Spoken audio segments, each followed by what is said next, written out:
Everyone, welcome to stock market trading. हमने हमारे पिछले वीडियो में सीखा currency market is very easy to trade.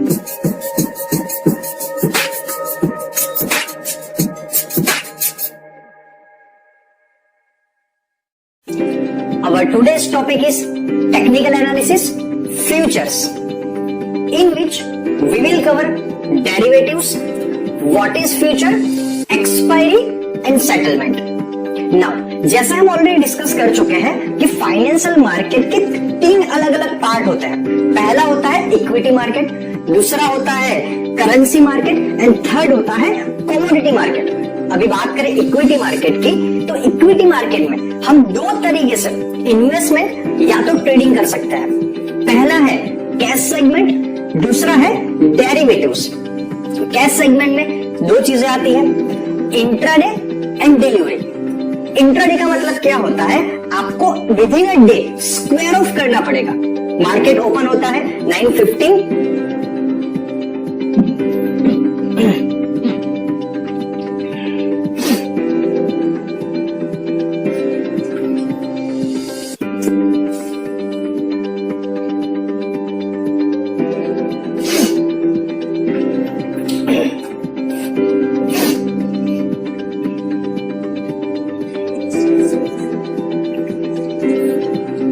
Market open होता है 9:15। मार्केट ओपन होता है 9:15 को। 9:15 से लेके 3:30 के बीच में आपको स्क्वायर ऑफ करना पड़ेगा। अगर तो आपको बाय किया है तो by the end of the trading day आपको सेल करना पड़ेगा।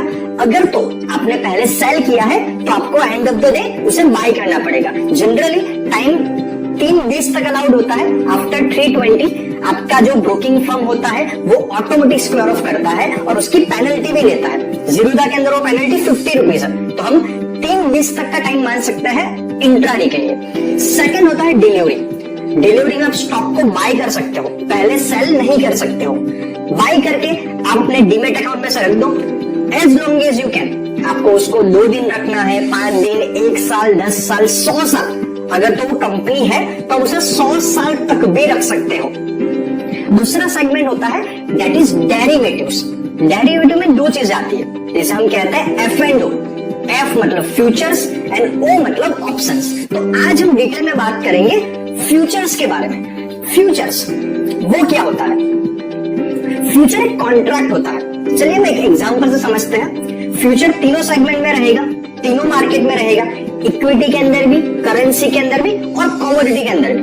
क्योंकि इक्विटी के अंदर शेयर्स होते हैं तो शेयर्स की ले बेच हो सकती है, but in case of currency and commodity futures and option ही होता है जिसके जरिए आप ट्रेडिंग कर सकते हो। तो फ्यूचर एक्चुअल में होता क्या है, हम एक एग्जांपल लेके समझते हैं। मान लीजिए क्रूड ऑयल, एक ऑयल कंपनी है जो क्रूड ऑयल निकालती है और सामने एक एयरक्राफ्ट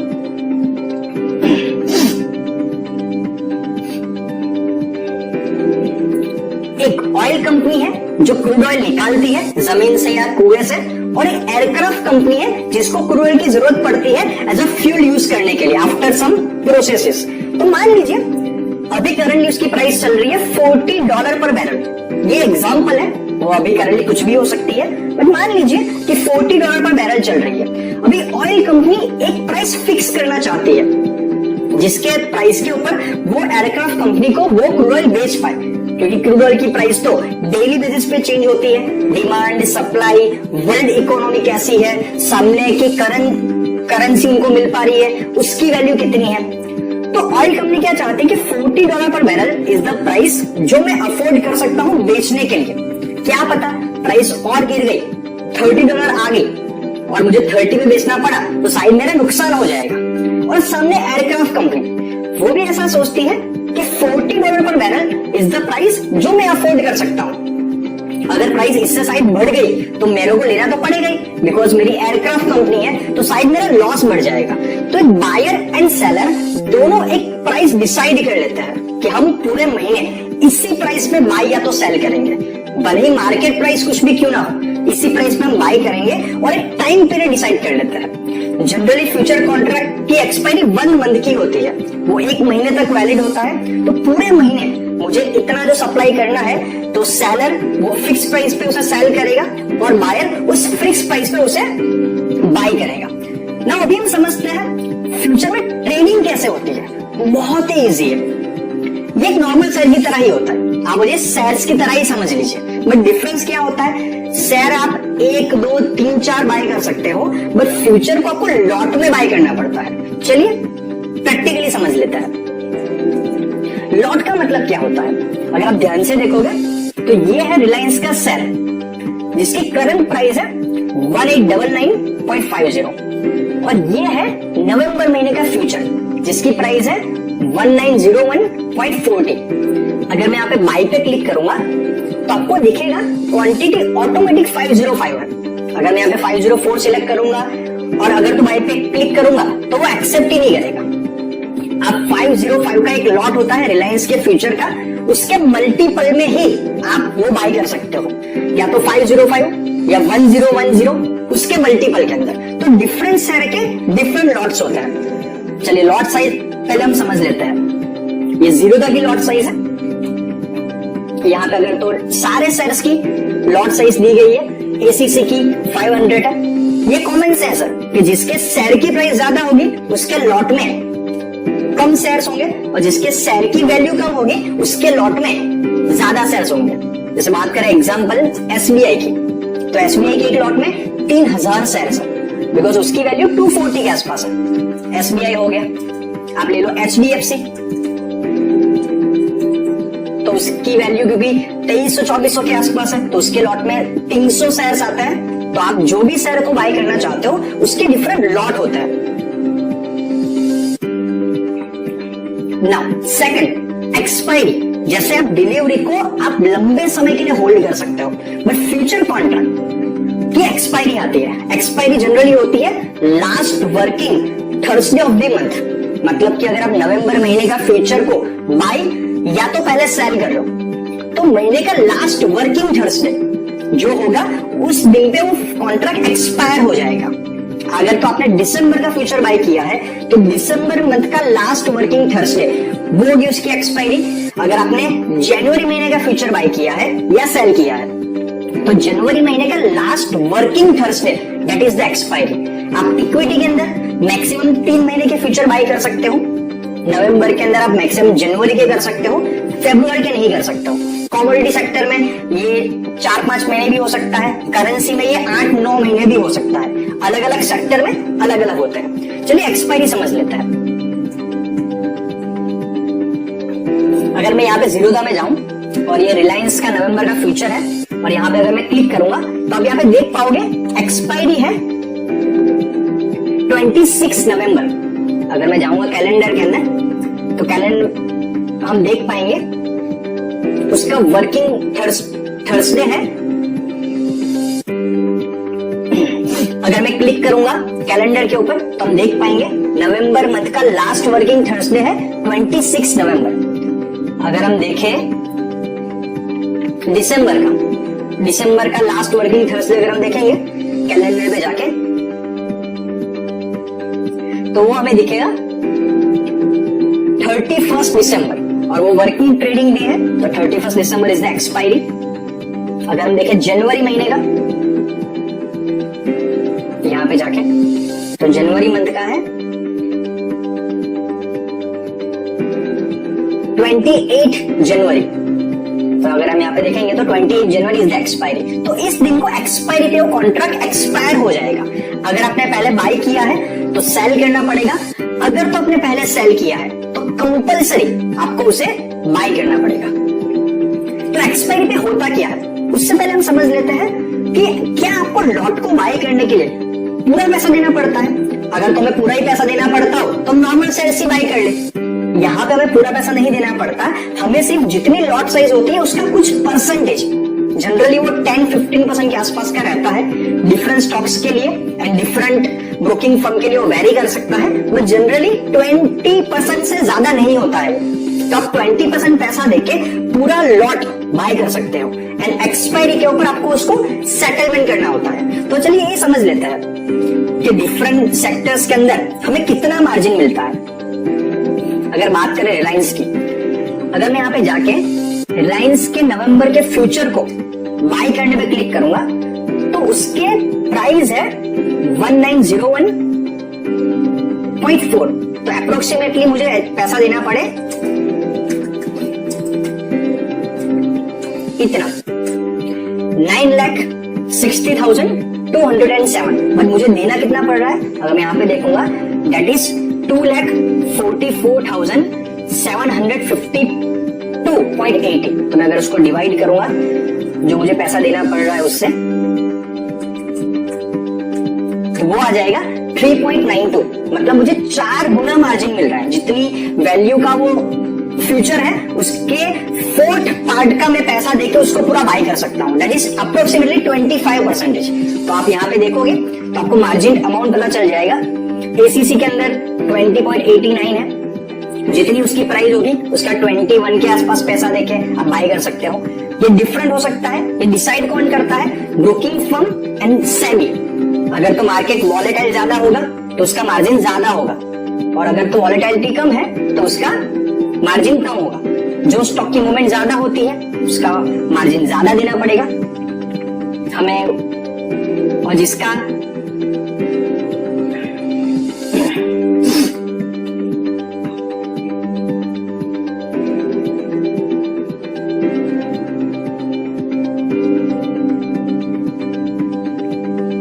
अगर बात करें एसीसी की तो एसीसी का मार्जिन है 20.89। अगर नीचे जाके देखेंगे अडानी की तो वो है 47.06। ये डिफरेंट हो सकता है सारे स्टॉक्स के लिए। ये डिसाइड कौन करता है, ब्रोकिंग फर्म एंड सेबी दोनों मिलकर। जिस स्टॉक की वॉलेटिलिटी ज्यादा होगी, जो बहुत ज्यादा मूवमेंट देता है, तो उसमें हमें ज्यादा पैसा देना पड़ेगा बाय करने के लिए, तो मार्जिन हमें कम मिलेगा और मार्जिन का परसेंटेज ज्यादा होगा। जितने रुपए का वो लॉट है उसके ज्यादा परसेंटेज देके हमें उसको बाय करना पड़ेगा। और जो स्टॉक की वॉलेटिलिटी कम होती है, जिसका मूवमेंट काफी कम होता है, उसका मार्जिन अमाउंट ज्यादा होता है और मार्जिन परसेंटेज कम होता है। अगर तो वो 1 लाख का लॉट होगा तो उसे हम 15 या 20 हजार के अंदर बाय कर सकते हैं। तो ये हो गया फ्यूचर का। अगर देखें कमोडिटी का, कमोडिटी के अंदर इतने अवेलेबल है जीरोधा के अंदर, aluminium, copper, cotton, CPO, crude oil, gold, कपास, lead, methane oil, natural gas, nickel, silver, zinc. तो ये अगर यहाँ पे देखेंगे तो उसका मार्जिन अमाउंट यहाँ पे लिखा गया है। अगर हम देखें करेंसी मार्केट का, तो करेंसी में जो डिफरेंट पेयर्स अवेलेबल होती है, euro INR, great Britain pound, Japanese yen, USD INR, ये 4 पेयर इंडियन एक्सचेंज में अलाउड है, तो उसका मार्जिन यहाँ पे लिखा गया है। तो हम डिफरेंट स्टॉक्स के डिफरेंट मार्जिन में वो चीज कर सकते हैं। दूसरा जो मैं ध्यान देने की बात है, अगर आप ध्यान से देखोगे तो रिलायंस के शेयर की प्राइस है 1899.50, लेकिन रिलायंस के नवंबर के फ्यूचर की प्राइस है 1901.4। तो ये एग्जैक्टली शेयर की प्राइस इतना नहीं होता, उससे थोड़ा ज्यादा हो सकता है। क्यों ज्यादा हो सकता है, ये डेरिवेटिव है, it is derived from the original price. ये कॉन्ट्रैक्ट की तरह होता है, तो कुछ एक्स्ट्रा टैक्सेस या कॉन्ट्रैक्ट के चार्ज समझ के ये शेयर से थोड़ा ज्यादा होता है। अब देखोगे दिसंबर का फ्यूचर तो उसकी प्राइस नवंबर से ज्यादा होगी। अगर आप देखोगे जनवरी का फ्यूचर तो उसकी दिसंबर से ज्यादा होगी। तो ये हो गया उसकी प्राइस की बातचीत। अगर हम बात करें सेटलमेंट की, तो सेटलमेंट में क्या होता है, जो महीने का लास्ट वर्किंग थर्सडे है।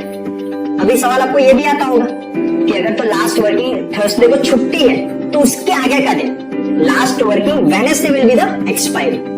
एक्सपायरी पे 2 तरीके से सेटलमेंट हो सकते हैं, one is physical settlement, one is cash settlement.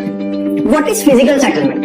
Example, अगर तो हमने रिलायंस के फ्यूचर को बाय किया है, हमने वहां पे 24% जितना मार्जिन पहले पे कर दिया है, तो रिमेनिंग 76% मार्जिन जो है वो हमें पे करना पड़ेगा कैश सेटलमेंट के लिए। और बात करें फिजिकल सेटलमेंट की, तो अगर तो हमने पहले सेल किया है तो at the end of the expiry, हमारे पास जो एक्सपायरी का दिन है उतने शेयर्स को हमें सेल करना पड़ेगा। बात करें कैश सेटलमेंट की, तो हमें से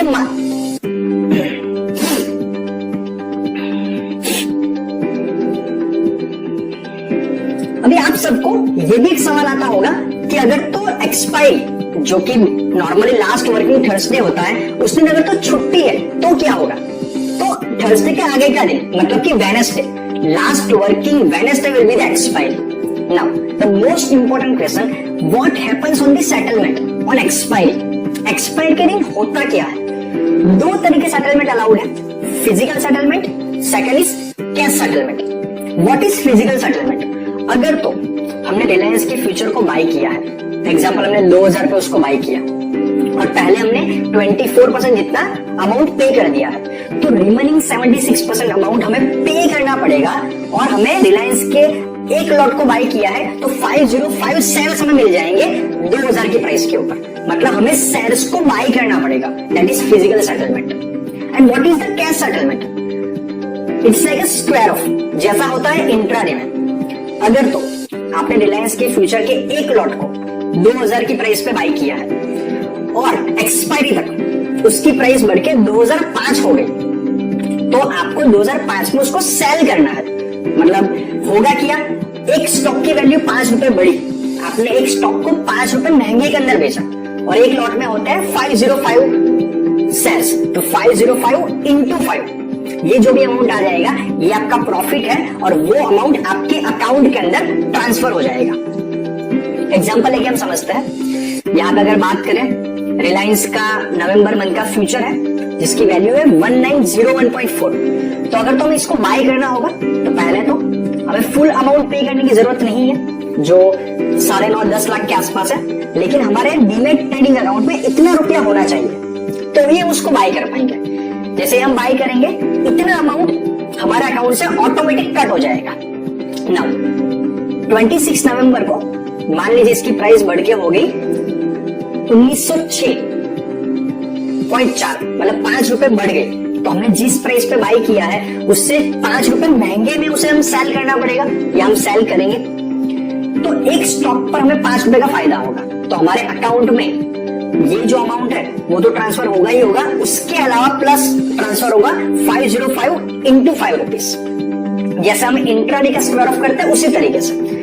दूसरा एक क्वेश्चन लोगों को होता है, is it compulsory to wait till expiry to buy और सेल और square off? No, it is not compulsory. आप फ्यूचर के लॉट को आज बाय करके कल भी सेल कर सकते हो. नॉट नेसेसरी कि आपको एक्सपायरी तक वेट करना है. आप उसको विद इन अ मंथ 10 बार बाय करके भी सेल कर सकते हो, आपको जैसा कंफर्टेबल लगे वैसा. और इसमें इंट्राडे भी पॉसिबल है. इंट्राडे सिमिलरली आपको विद इन अ डे उसको बाय और सेल करना पड़ेगा और इंट्राडे में मार्जिन और बढ़ जाएगा क्योंकि हमें 3.5 से पहले कंपल्सरी उसको स्क्वायर ऑफ करना पड़ेगा. तो इसका हम ट्रेडिंग में कैसे यूज कर सकते हैं? जैसे हमने टेक्निकल एनालिसिस सीखा, MACD, बॉलिंजर बैंड, बहुत सारे इंडिकेटर सीखे जिससे हमें पता चल सकता है कि यहां से स्टॉक की प्राइस अप जाएगी या डाउन जाएगी. मान लीजिए हमें ऐसा पता चला स्टॉक की प्राइस अप जाने वाली है तो हम डिलीवरी कर सकते हैं, कम प्राइस पे बाय कर लीजिए एंड जब प्राइस बढ़ेगी तब उसे सेल कर दो. लेकिन उसमें भी एक लिमिटेशन है, हमें पूरा अमाउंट पे करना पड़ेगा.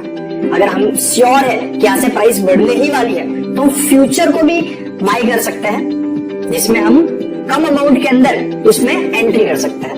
ना तो दूसरा, मान लीजिए हमें ऐसा पता चला कि यहां से प्राइस डाउन जाने वाली है, तो डाउन जाने वाली है तो हम क्या कर सकते हैं? हम कुछ ही नहीं कर सकते.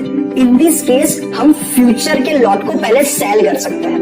एग्जाम्पल के तौर पे अगर मैंने यहाँ पे प्राइस को ऑब्जर्व किया, ये सितंबर मंथ का फ्यूचर है और यहाँ पे प्राइस रिलायंस की 2317-2320 के आसपास है और मुझे लगा कि बॉलिंजर बैंड में ये ऊपर की लाइन को टच कर चुका है और MACD से मैंने इसको कंफर्म भी किया.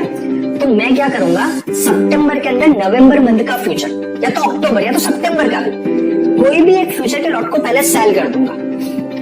अगर मैंने सितंबर मंथ का ही लॉट सेल किया होता तो डेफिनेटली मुझे यहाँ कहीं उसको सेल करना चाहिए था.